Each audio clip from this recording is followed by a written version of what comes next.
अस्सलाम वालेकुम वरहमतुल्लाहि वबरकातुहू। तो सुबह के 5 बजे मैं उठ जाती हूँ, मेरे हस्बैंड भी उठ जाते हैं। जल्दबाजी का काम होता है इसलिए व्लॉग नहीं बन पाती उस टाइम पर। तो उस टाइम नमाज़ यासीन शरीफ और सूरह मुज़म्मिल कौन पढ़ता है फ़जर की नमाज़ के बाद यासीन शरीफ, कमेंट करके ज़रूर बताइएगा, क्योंकि वो मुश्किलों की हल होती है, मुश्किलें हल होती हैं उससे, तो ज़रूर पढ़ना चाहिए सूरह मुज़म्मिल।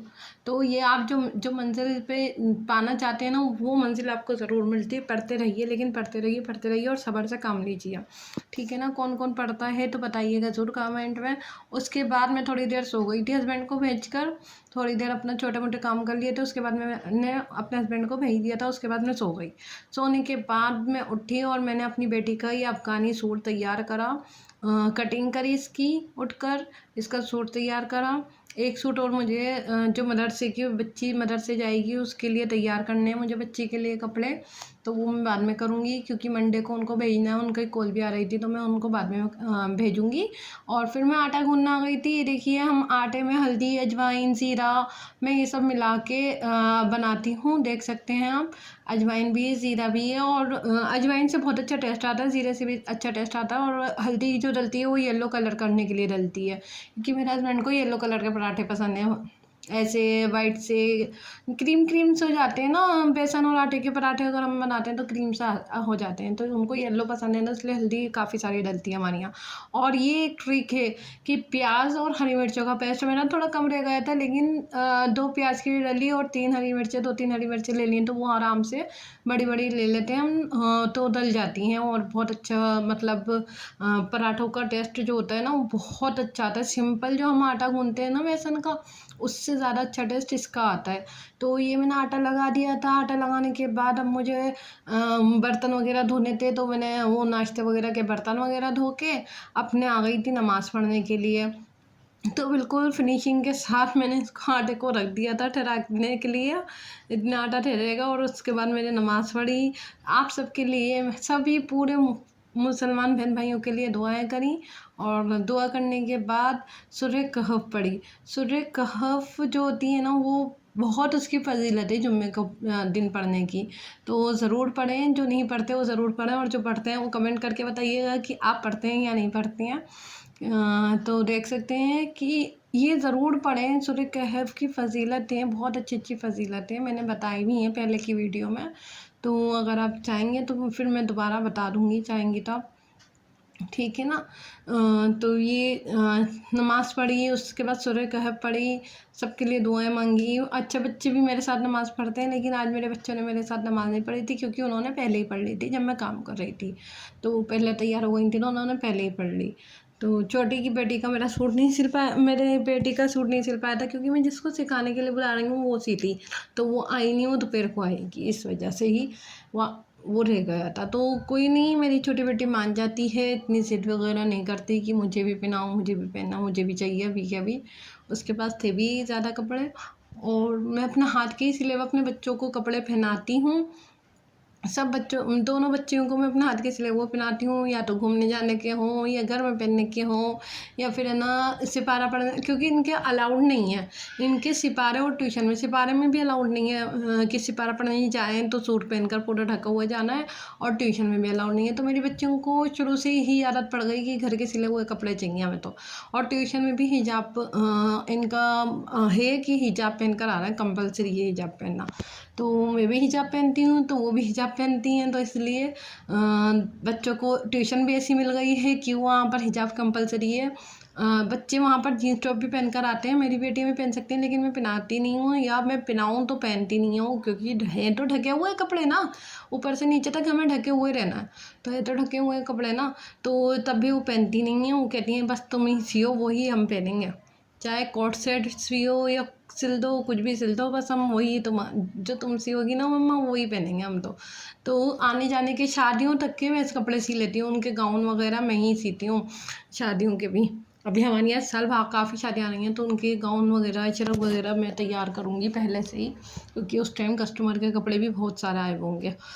शादियों का सीज़न आता है तो कपड़े काफ़ी आते हैं उस टाइम, तो अपने नहीं सिल पाते हैं कपड़े, यहाँ तक कि रमज़ानों में भी अपने नहीं सिल पाते हैं। ईद के लिए भी बहुत टाइम निकालना पड़ता है कि अपने कपड़े सिल जाए। जो टेलर होंगे ना, वो अपने कपड़े नहीं सिल पाते हैं, जो लेडीज़ टेलर होंगी। अपना होम बेटिक होगा तो। फिर उसके बाद सूर्य कहा पढ़ने के बाद मैंने बना लिए थे पराठे, और पराठे मैंने अपने शौहर को, अपने बच्चों को खिला के फिर उसके बाद मेरा नंबर आता है। वैसे तो हम सब साथ मिलकर खाना खाते हैं, चारों बैठकर आराम से दस्तरखान पे बैठकर खाना खाते हैं। अच्छा, हमारे यहाँ क्या था, मेके में भी जब मैं थी तो पूरा दस्तरखान बिछता था और सब बैठकर इकट्ठे होकर खाना खाते थे, फैमिली पूरी।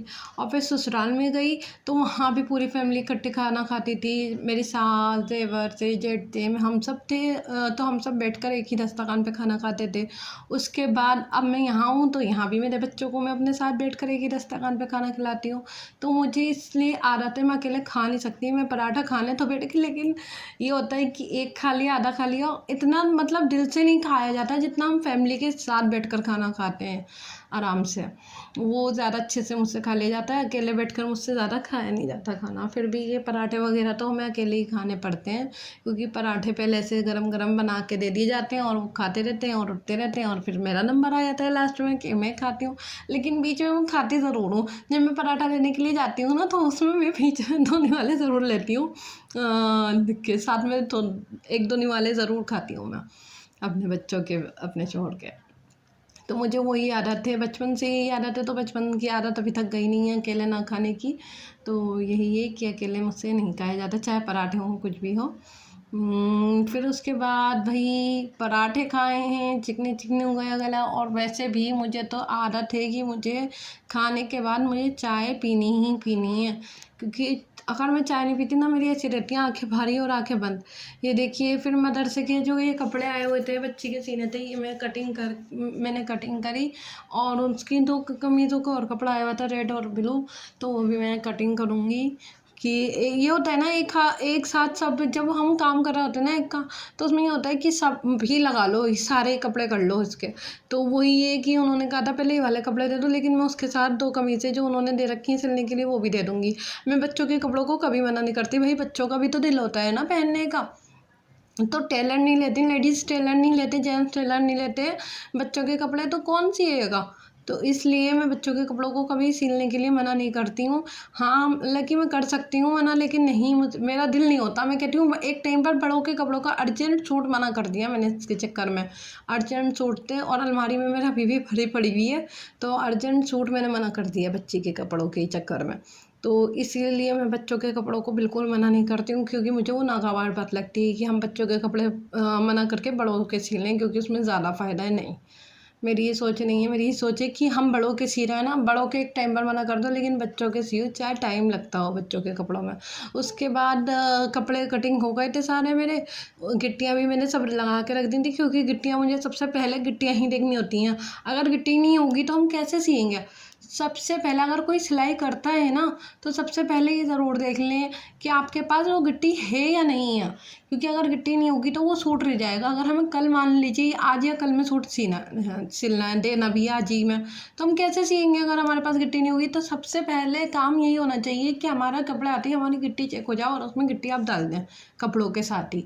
तो फिर क्या होता है, जब हम निकालते हैं ना, गिट्टी हमारे साथ ही कपड़ों के साथ ही निकल जाती है, तो हमें एक फ़ायदा, ये सबसे इम्पॉर्टेंट फ़ायदा हमें मिल जाता है। उसके बाद असर की नमाज़ पढ़ी, कुरान पढ़ा, फिर मगरिब की नमाज़ पढ़ी। मैं यहीं अपने बुटीक वाले रूम में ही पढ़ लेती हूँ असर मगरिब की नमाज़, क्योंकि फिर वाले रूम में जाओ ना तो आलकस आता है फिर इस रूम में आने के लिए।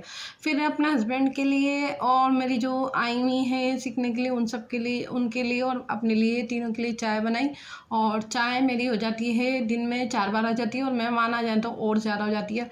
चाय की मैं बहुत ज़्यादा दीवानी हूँ भाई, चाय पीनी है मुझे। चाहे मैं एक टाइम खाना नहीं खाऊँ, लेकिन चाय पीनी है। और फिर ये देखिए, ये मैंने खिचड़ी वगैरह जो लाल और पीली दाल होती है ना, लाल मसूर की दाल होती है ना, पीली मूंग की दाल होती है, मूंग की धुली हुई दाल, तो वो जो होती है ना, वो मैंने चढ़ा दी थी। चढ़ाने के बाद मैंने अपना चूल्हा वगैरह और ये स्लिप साफ़ कर ली थी। पता है आपको क्या होता है कि दोपहर को हम काम करते हैं तब भी हमें सफाई पूरी क्लीनिंग करनी होती है, फिर रात को हम काम करते हैं तो रात को भी हमें पूरी क्लीनिंग कर के सोना होता है किचन को। तो ये मैंने खिचड़ी बना ली थी लाल पीली दाल की चावलों की। दोपहर को पराठे हो गए थे, इस वजह से हल्का, जब हम कुछ भारी खाते हैं तो हल्के का ही मन करता है, तो मैंने हल्का ये खा लिया था और सब क्लीन भी हो गया था। बस मुझे अब सिंक में बर्तन ही धोने थे, मेरा पूरा किचन क्लीन था। ठीक है, उसके बाद हम खाने के लिए चलते हैं, क्योंकि चावल तो रेडी है हमारे बिल्कुल पूरे। देखिए, बासमती चावल हैं और बिल्कुल हल्के रहते हैं खाने में, बिल्कुल भी पेट भारी नहीं होता इनसे और बहुत जल्दी से हज़म हो जाते हैं। और जैसे किसी को नज़ला व खाँसी कुछ हो जाता है ना, तो ये बिल्कुल नुकसान नहीं करते हैं बासमती चावल। ठीक है ना, ये बासमती चावल में बनाएंगे तो ज़्यादा अच्छा रहेगा ब्राउन चावल से ज़्यादा। उसमें आप बना लें डबल चाबी जैसे आता है, इंडिया गेट आता है, उसमें बिरयानी वगैरह के लिए सही रहते हैं वो। तो मेरी जो छोटी बेटी है ना, वो हमेशा चावल खाती है, कुछ भी खाए, खिचड़ी खाए, दाल चावल खाए या है ना बिरयानी वगैरह कुछ भी खाए, वो अलग ही लेती है क्योंकि हम चटनियों के साथ खाते हैं, वो सादे चावल खाती है। तो इस वजह से मैं चटनी इतनी मज़ेदार बनी थी, रेड वाली भी और ग्रीन वाली मैंने ही कैरी की चटनी बनाई थी। एक मैं टमाटर की बनाती हूँ, एक हरे धनिए की भी होती है और एक ये वाली पुदीने की चटनी होती है। पुदीने की चटनी में कैरी और हरी मिर्च और एक लाल मिर्च भी डाल लें तो कोई बात नहीं है, क्योंकि एक कैरी में तो हरी मिर्ची, एक लाल मिर्च डाल लेते हैं तो ठीक रहता है और मज़े से ये खाया जाती हैं चटनियाँ। चटनियों की शौकीन हूँ मैं।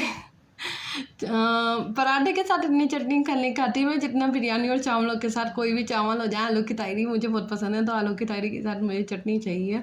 तो चटनियों की बहुत पसंद है मुझे तो चटनियाँ, और मेरे हस्बैंड को भी। चटनी नहीं होती तो हमारे यहाँ चावल नहीं बनते, पराठे नहीं बनते। पहले चटनी पिसती है, सामान आता है उसका, फिर होता है। फिर उसके बाद मैंने नमाज़ पढ़ी, ईशा की नमाज़ पढ़ के खाना के बर्तन समेट के ईशा की नमाज़ पढ़ी। ईशा की नमाज़ पढ़ने के बाद चाय बनाई रात को भी, क्योंकि मैं चाय पीती हूँ। तो उसके बाद यहाँ एक्सपेरिमेंट चल रहा था और वो पास हो गया था हैंड वॉश से बैग साफ़ करने का, क्योंकि सरफ से मैंने धोए थे तो सही नहीं हुए थे। उसके बाद हमने चाय पी और फिर बैग धुलने के लिए बाहर मेरे हस्बैंड चले गए थे। अल्लाह हाफिज़, अस्सलाम वालेकुम।